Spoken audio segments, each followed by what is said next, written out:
What's going on, everybody? This Afro Think Tank. I want you guys to see this exchange IShowSpeed had in Liberia and I think Benin. I think it was those two countries. These two clips are very important, and it's the clips. You know how they say a picture says 1,000 words? Well, these videos say millions of words, right? Because what you're going to see is a young African-American man who is a descendant of West Africans who were snatched, all right, by European savage barbarians and brought to a foreign land, right? And you're going to see how that African that was taken, those Africans that were taken, right, survived. Because, see, us Africans believe that we are, in fact, the reincarnation of our own ancestors. You got to understand that. We had it figured out a long time ago. That's why I keep telling y'all, all these little man-made religions, all these carbon copies of African culture and spirituality, you need to understand that African people, right, we've already had it figured out. It's those barbarians that snatched it away from us. Our spiritual systems and science aligned in which the way they interpret nature and place us in it. We Africans know that we are spirits having a human experience, right? And that we reincarnate and come back. The same thing the Buddha believes, all African spiritualities, all African, basically what you would call religions, but not religions, pretty much believe the same. It's consistent. We know that we're spirits legitimately. Even Jesus Christ, the character, right, who's inspired by others, said that we are all children of God. All right. All of us, not just him. It's not just him. The Christians, that man-made religion, made you believe Jesus Christ himself was the Son of God. When Jesus said out his own mouth that we are all children of God, the misinterpretation was meant for propagandized reasons, right? Because if all of us are children of God and all of our bodies are temples of God, we don't need to go to some building with some goddamn pastor trying to dictate to us how our life is supposed to be.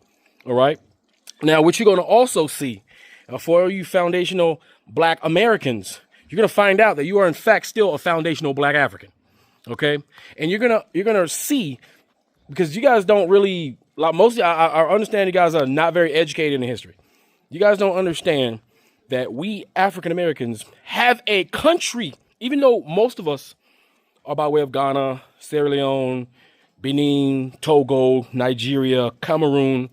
But we, in fact, have a recent country that are filled with what you would consider foundational Black Americans. But they are, in fact, foundational Black Africans, just like you are a foundational Black African. It's called Liberia. Liberia. That's where some of us who were taken from the West Africa, we were able to relocate not that long ago. Keep in mind, America's only 250-something years old. All right? We have Africans who are 115 years old still alive. You understand? And they have grandparents. Their grandparents probably came off the boat. You understand? You're going to see IShowSpeed experience returning his ancestors back to Africa, right? Going back through the point of no return. You see, they didn't think that they was going to come back. That's why it's called the point of no return. But in fact, in victory, African Americans have returned, and we are returning. And when we return, we bring back our ancestors that fought, that died, that bled, that slaved, but survived so that we can all collectively still be here. You see, our ancestors are the ones who sacrificed their lives for it. Not a fictitious white man called Jesus. It was our actual ancestors that were sacrificed, that were beat, that were dragged, that were crucified.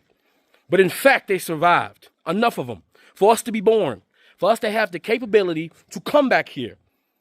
Not only did we survive, but we excelled. And we thrived, and we invented all the technologies to allow ourselves to liberate ourselves. We fought every war to liberate ourselves. Don't ever believe that the white man freed us out of the kindness of their heart. We fought, we struggled, and we killed in order to free ourselves.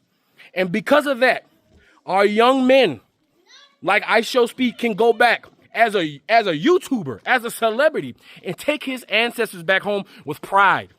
And in fact, not only did that happen, but in Liberia, if you take notice, if you do any research, you will notice that those Liberian Africans got the same last names given to us when we were brought over here as chattel slaves. Most of our last names are names of ships, names of corporations, names of our slave masters. Those are the names that we have.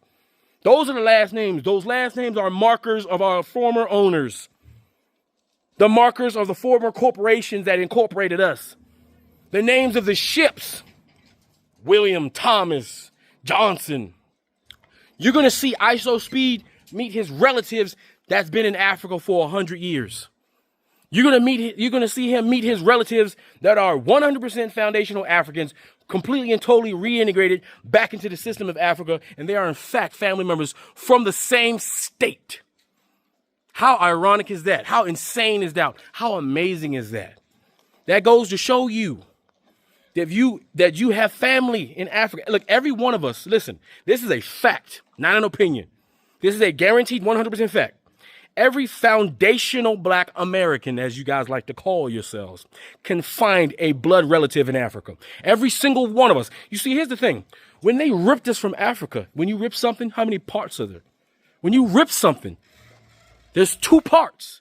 That means when they tore us from Africa, they tore someone away from an African. Just like we have stories of going of the Middle Passes, we have stories of struggle. There are Africans who have stories of their family members being taken into the transatlantic slave trade, passed down through generations in their families today. And they just wish and hope that one day they can be reunited with their brothers and sisters that have been gone for about 200, 300, 400 years. Not every African been gone for 500 years. Slavery just ended.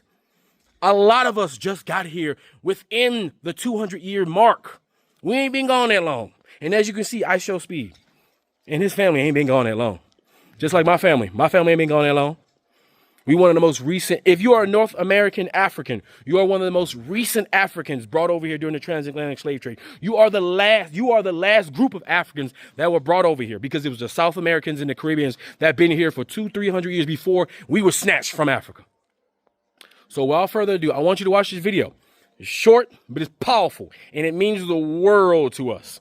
Anyway, that's all I got to say. It's Afro Think Tank. Learn something, teach something. I'm out.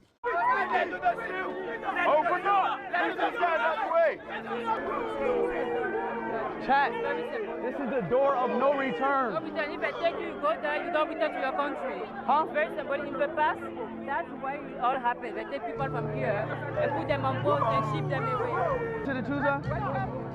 We are here at the door of no return, a very sacred place. You know, this place saw for the last time about 18 million of Africans enslaved, leaving Africa. From Benin? From Benin, for 400 years. So they will cross this place and will not come back, ever come back. The door of no return. Yes, the door of no return. And today we had a spiritual return. That's you coming back here. Wow. I came back through the door. You made it back. I made it back, Chat. Yes. So our ancestors, they suffer a lot. Can you imagine them looking at the sea for the first time? It's been very difficult for them to cross this place and thinking that they may not come back. Are they going to eat me? What is going to happen there? For the first time to see the ships, you see what I mean? Yes. They suffered. It was hell for 400 years for our ancestors leaving Africa. So this door is here just to symbolize, you know, that last departure. To remember the whole world what happened here. Chad, I came back. Yes. To the door of no return. Yeah. You are back. So they came out of this sword. No, actually they came from this place. And then they will travel. So this is the last place that we have in Africa. So we are walking. You were Watkins? Yes, the Watkins family. Watkins family. From the global tribe. My name is Francis Watkins, and this is Alfred Watkins. These are your family. So we are your family. We started from Ohio, and we went to Maryland County. So this is our dress code. This is how we dress. This is how we the global people. Yes. Yes. So we want to put a quote on you. Y'all really from Watkins? Yes. Y'all last name Watkins? Yes. Y'all came from Ohio? Really? Yes.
Sudan, boycott diamonds and gold. Free Sudan, boycott diamonds and gold.